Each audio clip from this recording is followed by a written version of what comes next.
അതെ, ഈ hyper market കയറിയിട്ടേ നമ്മളിങ്ങനെ നോക്കുമ്പോൾ സകലതും പ്ലാസ്റ്റിക്, എല്ലാം പ്ലാസ്റ്റിക്കിലാണ് പൊതിഞ്ഞേക്കുന്നത്, സകലതും പ്ലാസ്റ്റിക്, കടയടക്കം പ്ലാസ്റ്റിക്. നാശി വന്ന് അവിടെ വാതിക്ക് എത്തി പേ ചെയ്യാൻ നേരത്തെ അവിടെ എഴുതി വെച്ചേക്കുക സേവ് ദ പ്ലാനറ്റ്, അതുകൊണ്ട് 15 രൂപയുടെ പേപ്പർ കവർ മേടിക്കണമെന്ന്. ഇത് പൊതിഞ്ഞോണ്ട് പോയി, ഇത് പുറത്താരും കാണാതിരിക്കാൻ വേണ്ടിയിട്ട്. മനസ്സിലായില്ലേ? നമ്മളിങ്ങനെ പേപ്പർ കവറിനകത്ത് പിടിച്ചോണ്ട് പോയാണ്ടല്ലോ ആരും കാണത്തില്ലല്ലോ ഇത്തരം പ്ലാസ്റ്റിക്. പ്ലാനറ്റ് രക്ഷപ്പെട്ടു.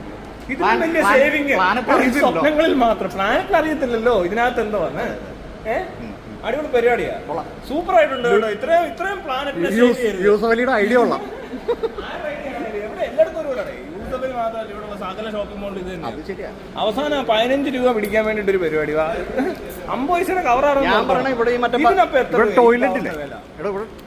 പ്ലാസ്റ്റിക് അല്ലേ. റെസ്റ്റ് റൂം ഉണ്ടല്ലോ അവിടെ, അതിനും കൂടി അങ്ങോട്ട് പാർക്കിങ്ങിനുണ്ട്.